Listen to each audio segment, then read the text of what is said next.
सो hi friends, बात करते हैं यहाँ पर फैकल्टी पोजीशंस रिलीज हुई है असिस्टेंट प्रोफेसर के लिए, एसोसिएट प्रोफेसर के लिए एंड प्रोफेसर के लिए। परमानेंट वैकेंसीज है यहाँ पर 7 सीपीसी के अकॉर्डिंग सैलरी स्केल रहने वाला है। काफी अच्छी वैकेंसीज यहाँ पर निकल कर आई है, जिसमें तीनों पोजीशंस जो रहेगी वो परमानेंट है। यहाँ पर इंपॉर्टेंट चीज की बात जो मैं स्टार्टिंग में करना चाहूंगी वो ये है कि यहाँ पर आपको हार्ड कॉपीज शेयर करनी है जरूरी। अगर आप हार्ड कॉपीज नहीं शेयर करते तो आपकी एप्लीकेशन इनकम्प्लीट मानी जाएगी और रिजेक्ट भी कर दी जा सकती है।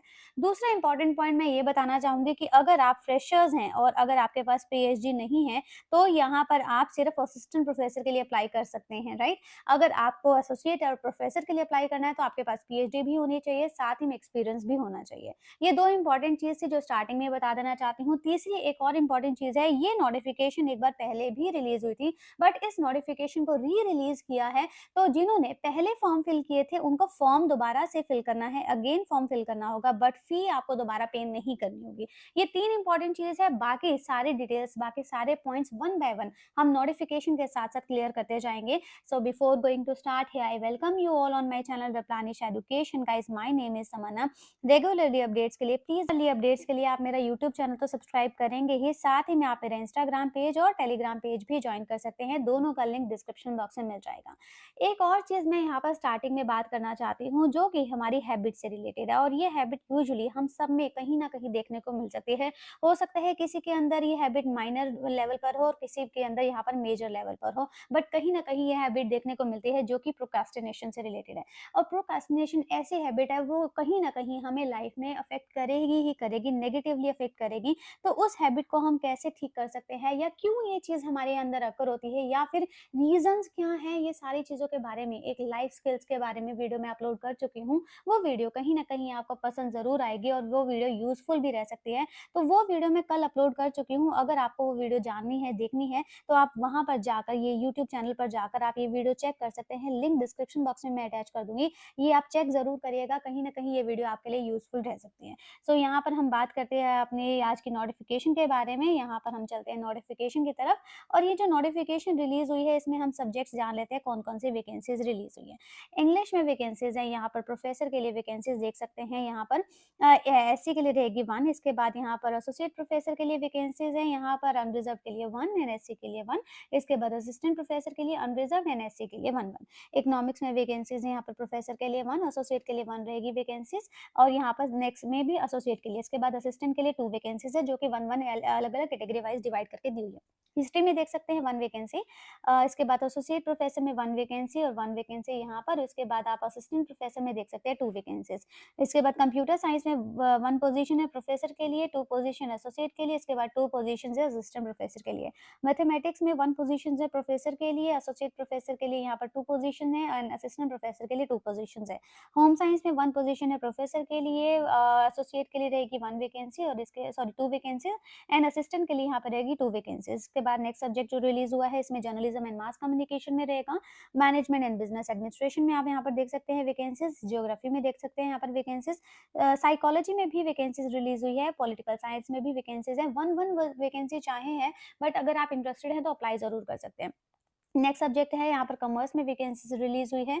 लॉ में भी वैकेंसीज है। संस्कृत में आप यहाँ पर वैकेंसीज चेक कर सकते हैं। इसके बाद यहाँ पर सोशियोलॉजी में वैकेंसीज है। इंटीग्रेटिव साइंस में वैकेंसीज रिलीज हुई है तीनों पोजीशंस के लिए। हिंदी में रहेगी वैकेंसीज, जूलॉजी में भी वैकेंसीज है, यहाँ पर फिजिक्स में भी रहेगी वैकेंसी। बॉटनी में भी यहाँ पर वैकेंसीज रिलीज हुई है। इसके बाद नेक्स्ट सब्जेक्ट रहेगा केमिस्ट्री में वैकेंसीज है यहाँ पर। इसके बाद सब्जेक्ट है फूड साइंस एंड टेक्नोलॉजी में।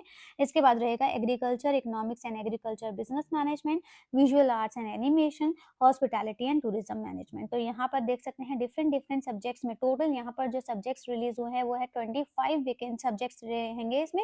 और ये जो वैकेंसीज हैं ये है महाराजा Suhel Dev state university UP से वैकेंसी, आजमगढ़ से यूपी से वैकेंसीज रिलीज हुई है। इसमें आपकी जो लास्ट डेट है ऑनलाइन फॉर्म अप्लाई करने के लिए 16 अप्रैल रहेगी। प्लस इनको हार्ड कॉपीज भी शेयर करनी है, और हार्ड कॉपी शेयर करने के लिए लास्ट डेट रहेगी 23 अप्रैल तक। आप इनको हार्ड कॉपीज जरूर शेयर करना। जैसे मैंने स्टार्टिंग में बताया कि अगर आप हार्ड कॉपीज नहीं शेयर करते तो आपकी एप्लीकेशन को इनकम्प्लीट मान के रिजेक्ट कर दिया जा सकता है। तो हार्ड कॉपी शेयर करना मत भूलिएगा। 23 ऑफ अप्रैल तक आप इनको पहुँचा सकते हैं। इनके कैंपस का एड्रेस भी इन्होंने प्रोवाइड किया है। अब चलते हैं बहुत ही इंपॉर्टेंट चीज़ के ऊपर, जो कि हमारा सिलेक्शन क्राइटेरिया को लेकर है। जो सिलेक्शन क्राइटेरिया जान लेना हमारे लिए ज़रूरी है। तो यहाँ पर हम स्क्रॉल डाउन करके नोटिफिकेशन के इंपॉर्टेंट पॉइंट पर आ जाते हैं। जैसा सैलरी स्केल के रिगार्डिंग तो मैं आपको बता चुकी हूँ। एलिजिबिलिटी क्वालिफिकेशंस जो यूजीसी नॉर्म्स 2018 के अकॉर्डिंग ही चलता आ रहा है, वही यहाँ पर रहेगी। इसके बाद only shortlisted candidates will be called for interview. इसका मतलब क्या होता है? ओनली शॉर्टलिस्टेड कैंडिडेट्स का मतलब है कि यहाँ पर बहुत से लोग अप्लाई करेंगे। एप्लीकेंट्स तो बहुत ज़्यादा हैं, बट नंबर ऑफ वैकेंसीज जो है वो बहुत कम है। तो एप्लीकेंट्स जो है नंबर ऑफ वैकेंसीज से बहुत ज़्यादा रहते हैं। तो इसीलिए यहाँ पर ये कोई ना कोई मोड ऑफ शॉर्टलिस्टिंग यहाँ पर ऑप्ट करते हैं, और ज़्यादातर वो मोड रहता है एपीआई स्कोर्स। तो हमारे जो एकेडमिक स्कोर्स के बेसिस पर आपके यहाँ पर शॉर्टलिस्टिंग करने के चांसेस रहेंगे, और वो उसी के बेसिस पर शॉर्टलिस्ट करेंगे कैंडिडेट्स को, और जो कैंडिडेट शॉर्टलिस्टेड हो गए उनको इन्फॉर्मेशन मिल जाएगी। ठीक है, इसके बाद यहाँ पर कंप्लीट एप्लीकेशन फॉर्म तो यहाँ पर पता चल गया है। ये सारे डॉक्यूमेंट्स आपको यहाँ पर सेल्फ अटेस्टेड फॉर्म में आपको यहाँ पर भेज देने हैं। और एक और चीज़ जो मैंने 9th पॉइंट में यहाँ पर मेंशन किया हुआ है, इन्होंने जो जिन कैंडिडेट्स ने पहले अप्लाई किया था उनको दोबारा से अप्लाई तो करना पड़ेगा, बट वो एग्जाम्प्टेड है फी पे करने से। उनको फी पे नहीं देना, बस उनको अपना प्रूफ लगाना होगा कि उन्होंने फी पहले से ही पे की हुई है। ठीक है, और यहाँ पर आप जिस पोजीशंस के लिए अप्लाई कर रहे हैं, जिस सब्जेक्ट के लिए अप्लाई कर रहे हैं, वो एनवलप के ऊपर आप मेंशन करेंगे जो भी पोजीशन के लिए आप यहाँ पर अप्लाई कर रहे हैं। ठीक है, और यहाँ पर हम एक और चीज़ के ऊपर चलते हैं जो कि फ़ी के रिगार्डिंग है। फ़ी यहाँ पर काफ़ी ज़्यादा दी हुई है। 2000 रुपीज़ फ़ी रहेगी अनरिजर्व्ड एंड ओबीसी के लिए। 1500 फ़ी रहेगी SC, ST, EWS and DA categories के लिए। ठीक है, तो यहाँ पर ये आपको फ़ी का ध्यान देना होगा अगर आप इंटरेस्टेड है, प्लस आपको यहाँ पर लगता है कि आप यहाँ पर शॉर्टलिस्ट हो सकते हैं, तभी ये फॉर्म अप्लाई करिएगा, क्योंकि फ़ी यहाँ पर काफ़ी ज़्यादा दी हुई है। अब कितना एपीआई स्कोर्स हो सकता है, चांसेस हो सकते हैं हमारे शॉर्टलिस्टिंग के? सबसे पहली बात तो हमारे अगर एक्सपीरियंस ज़्यादा है तो हमारे शॉर्टलिस्टिंग के चांसेस हो जाते हैं। अगर आपका रिसर्च वर्क ज़्यादा है, अगर आपके एपीआई स्कोर्स बहुत ज़्यादा है, तो भी आपका शॉर्टलिस्टिंग होने के चांसेस हो जाते हैं। ठीक है, तो ये आपको यहाँ पर ध्यान देना होगा। एक और चीज़ यहाँ पर आ जाता है आपके रिजर्वेशन को लेकर। तो रिजर्वेशन किनको मिल सकती है? तो जैसा कि ये स्टेट यूनिवर्सिटी है, तो स्टेट यूनिवर्सिटी में स्टेट के ही रूल्स अप्लाई होते हैं। तो जो हमारे उस पर्टिकुलर स्टेट में यूपी के कैंडिडेट्स हैं, तो वो ही यहाँ पर रिजर्वेशन का फ़ायदा उठा सकते हैं। प्लस उनको भी यहाँ पर प्रूफ अटैच करना होगा कि हाँ, आप जो है वो रिजर्वेशन कैटेगरी से बिलोंग करते हैं, तभी आपको रिलैक्सेशन मिलेगा। जैसे आप यहाँ पर 5% का रिलैक्सेशन जानते हैं कि हमारे रिजर्वेशन कैटेगरीज वालों को मिलती है, तो उन्हीं को ही मिलेगा जो हमारा यहाँ पर प्रूफ अटैच करेंगे, अदरवाइज नहीं मिलेगा। ठीक है, इसके रिगार्डिंग एक और चीज़ यहाँ पर मैं आपको बता देना चाहती हूँ कि जो भी इंफॉर्मेशन होगी वो इनके पोर्टल पर ही यहाँ पर अपलोड होगी, जो पोर्टल हम अभी विजिट भी करेंगे। प्लस यहाँ पर अगर इन केस आपको कोई भी क्वेरी होती है, कोई भी अगर इन्फॉर्मेशन जानना है, कोई भी अगर मिसअंडरस्टैंडिंग हो जाती है और उसको भी क्लियर करना चाहते हैं, तो उनके रिगार्डिंग भी यहाँ पर इन्होंने यहाँ पे फ़ोन नंबर दिया हुआ है। तो ये फ़ोन नंबर यहाँ पर आप इनको कॉन्टैक्ट कर सकते हैं। प्लस यहाँ पर आप इनको मेल भी कर सकते हैं, ईमेल आईडी भी इन्होंने यहाँ पर प्रोवाइड करी है, ये भी सारी चीज़ें। और एक तो फ्रेंड्स एक और इम्पॉर्टेंट पॉइंट यहाँ पर मेंशन किया हुआ है, जो कि एन पॉइंट में मेंशन किया हुआ है, वो ये है कि there shall be a written test for assistant professor. वो भी उन कैंडिडेट्स का जो कि शॉर्ट लिस्टेड होंगे। तो पहली बात तो हमें शॉर्ट लिस्ट करने के लिए सभी को चांसेस नहीं मिलेंगे। शॉर्ट लिस्ट अगर होंगे आप, तो ही आपको यहाँ पर इंटरव्यू के लिए कॉल किया जाएगा।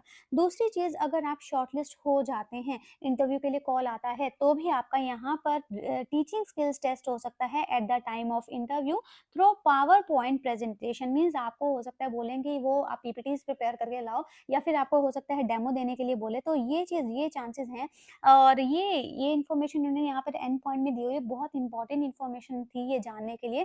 तो यहाँ पर अगर आप शॉर्टलिस्ट होते हैं, इंटरव्यू के लिए कॉल किया जाता है, तो सिर्फ आपका इंटरव्यू नहीं होगा, हो सकता है आपको यहाँ पर डेमो देने के लिए बोले, हो सकता है आपको कोई टीचिंग स्किल्स हो। टीचिंग स्किल्स का मतलब तो यही है ना कि आप यहाँ पर टीच कैसे करते हैं, तो वो उस चीज़ का टेस्ट यहाँ पर आपका हो सकता है। ठीक है, तो जिसकी इन्फॉर्मेशन आपको इनके वेबसाइट पर भी मिल जाएगी। ठीक है, अगर इन केस यहाँ पर आपको कोई कॉन्टैक्ट करना चाहते हैं, अगर आप इनसे, या कोई आपकी क्वेरी है या आपका कोई डाउट है, तो आप इनको कभी भी कॉन्टैक्ट कर सकते हैं। ये इन्होंने इनका कॉन्टैक्ट नंबर प्रोवाइड किया हुआ है। सो आई होप ये चीज़ क्लियर हो गई है। अब इनके पोर्टल पर चल लेते हैं, देख लेते हैं नोटिफिकेशन कैसे डाउनलोड करेंगे, प्लस अप्लाई कैसे करेंगे।